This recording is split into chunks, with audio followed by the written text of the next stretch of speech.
a very good evening to you. We begin tonight with the future of freedom of information laws in Arkansas. This November, two separate initiatives could appear on your ballot. One would enshrine the FOIA law in the state's constitution. The other would modernize the existing law. Channel 7's Andrew Mobley joins us now with a deep dive into both proposals. Andrew. The embattled ballot initiatives had previously been rejected multiple times by the Attorney General, but were finally approved and began collecting signatures a few weeks ago.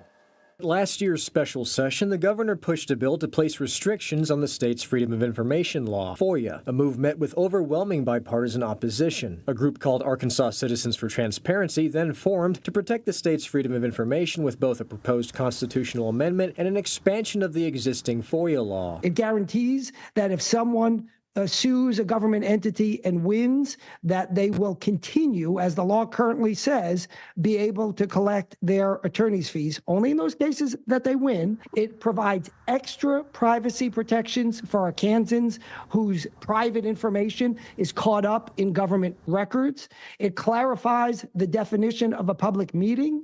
It creates a penalty provision for individuals who violate purposefully the FOIA. It's not government money. It comes from their own pockets, and it establishes an alternative resolution method through a commission for Arkansans who have had their transparency rights violated. The enshrinement of the state's existing FOIA law in the Constitution would also mean that any future changes to the law would ultimately be in the hands of Arkansas voters rather than the legislature. It's important that we know what our government's doing. What are they doing with our tax dollars? What decisions are being made? Why are they being made for us? Because the job of government is to represent the will of the people, and that's what we've got to preserve. Not all lawmakers are for the proposed changes to Arkansas's FOIA, including Senate President Bart Hester, who supported the governor in her push to place limits on Arkansas's FOIA law. I think it's going to be a really uphill climb for them to convince people there's a problem, because there's not. And then number two, get them to actually sign. The common Arkansan doesn't believe that someone should be able to FOIA 10,000 pages every single working day. We do have the strongest FOIA in the country.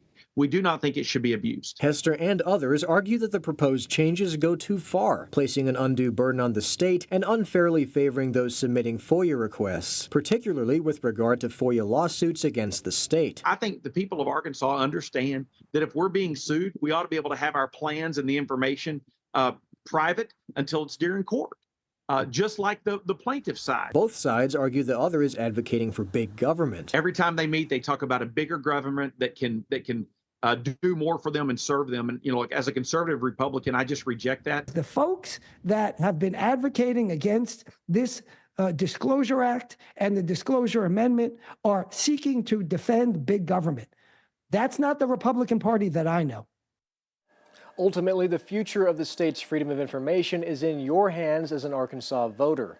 On your side, I'm Andrew Mobley. Okay, Andrew, thanks very much. The proposed amendment needs roughly 90,000 signatures to qualify for the ballot. The initiative to change the existing law requires a little more than 70,000. Those signatures are due on July 5th.